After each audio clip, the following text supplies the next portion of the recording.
आज गाजियाबाद में Bhim army party ने एक प्रेस कॉन्फ्रेंस का आयोजन किया। इस पर आयोजक रविंदर भाटी जी का साफ तौर पर यह कहना था कि उन्होंने ये आयोजन और प्रेस कॉन्फ्रेंस संगठन को मजबूत बनाने के लिए और संगठन में कुछ पदाधिकारियों को नमोनित करने के लिए किया गया है। पार्टी का साफ तौर पर यही कहना है कि वो आने वाले जिला पंचायत चुनाव की तैयारी जोर शोर से कर रही है और अपनी टीम को मजबूत करने का प्रयास कर रही है। सीधे तौर पर बात करते हैं रविंदर भाटी जी से। भाटी जी, क्या था आज, किस लिए आपने प्रेस? आज दो महत्वपूर्ण मुद्दों को लेकर आजाद समाज पार्टी और भीम आर्मी की संयुक्त प्रेस कॉन्फ्रेंस रखी गई थी।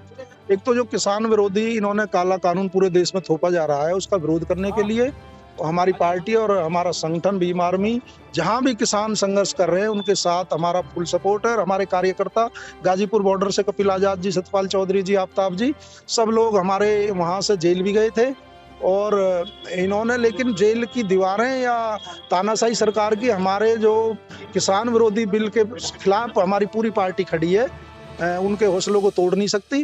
दूसरा, हमने आज संगठन को मजबूती देने के लिए और आने वाले पंचायत चुनाव में संगठन को मजबूत करने के लिए आज जिला प्रभारी के पद पर नियुक्ति की है, महानगर अध्यक्ष की नियुक्ति की है और युवजन हमारे आजाद युवा मोर्चा के जो जिला अध्यक्ष है उस पद पर हमने नियुक्ति की है। भाटी जी, किन मुद्दों पे चुनाव लड़ेंगे आप यूपी में?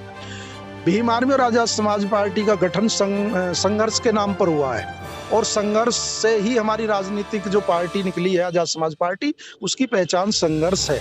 चाहे हाथरस का मामला हो, चाहे सत्यमेव जयते प्रधान का आंदोलन आजमगढ़ वाला हो, चाहे राजस्थान के आंदोलन हो, चाहे एनआरसी हो, चाहे सीए हो, चाहे रविदास हो, पिछले 5 वर्षों में आजाद समाज पार्टी ने बिना रुके बिना थके पूरे देश में विपक्ष की भूमिका निभाने का काम किया है। एडवोकेट चंद्रशेखर आजाद जी के नेतृत्व में जहां कहीं भी अन्याय होता है, जुल्म ज्यादती होती है, वहां हमारे भीम आर्मी के कार्यकर्ता, आजाद समाज पार्टी कार्यकर्ता पहुंचते हैं और पीड़ित को न्याय दिलाने का काम करते हैं। यदि कोई एफआईआर दर्ज नहीं होती है तो भीम आर्मी के पहुंचने से पीड़ित को न्याय मिलता है और अपराधी सलाखों के पीछे जाते हैं। यही इन अपने संघर्ष के हम बल पर अपने आने वाले समय में शिक्षा और चिकित्सा और किसानों के लिए लड़ाई लड़ने के बल पर हम आजाद समाज पार्टी पंचायत चुनाव में उतरेगी। भाटी जी, काफी समय से आप जमीनी नेता रहे हैं, भीम आर्मी से जुड़े हुए हैं, क्या कुछ बड़ा करने वाले इस बार? बिल्कुल। जो विपक्ष जो भूमिका नहीं निभा पाया राजनीतिक पार्टी के तौर पर पूरे देश में विकल्प के तौर पर आजाद समाज पार्टी एडवोकेट चंद्रशेखर आजाद जी के नेतृत्व में अच्छे लोगों को, ईमानदार लोगों को, संघर्षशील लोगों को विधानसभा और लोकसभा में भेजने का काम करेंगी और एक धनबल की राजनीति को खत्म करने का काम करेंगी। पार्टी इतना अच्छा रिजल्ट नहीं दे पाई पहले भी चुनावों में, लेकिन इस बार आपने कुछ रणनीति में बदलाव? पहले तो हम पहला चुनाव एकमात्र बुलंदशहर चुनाव सीट पर लड़े थे और उसमें हम जो 100 वर्षों पुरानी पार्टी कांग्रेस और लोकदल और समाजवादी के गठबंधन से हमारे प्रत्याशी को ज्यादा वोट मिले थे और तीसरे स्थान पर, तो इसे अच्छा प्रदर्शन नहीं कह सकते तो बुरा भी नहीं कह सकते। लेकिन 2022 के चुनाव में हम एक मजबूत विकल्प के तौर पर पूरे प्रदेश में आपको देखने को मिलेंगे कि आजाद समाज पार्टी किस तरह उसका प्रदर्शन रहेगा। वो एक मिसाल होगा, एक उदाहरण पेश होगा देश के सामने। जाते जाते एक सवाल, छोटा सा सवाल, कि आप लोग युवाओं पे ज्यादा भरोसा कर रहे हो, बुजुर्गों पे कम देखा जा रहा है पार्टी में, छोटे से लेके बड़े युवा तक ज्यादा है, तो युवा कुछ नया करने का प्रयास कर रहा है क्या?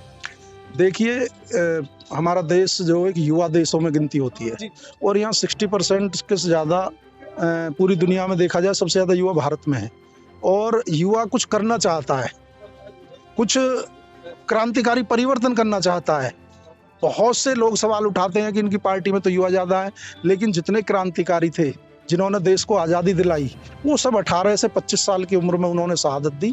देश के लिए कुछ करने का उन्होंने देश को दिखाया, आज़ादी के लिए अपनी जान न्यौछावर की।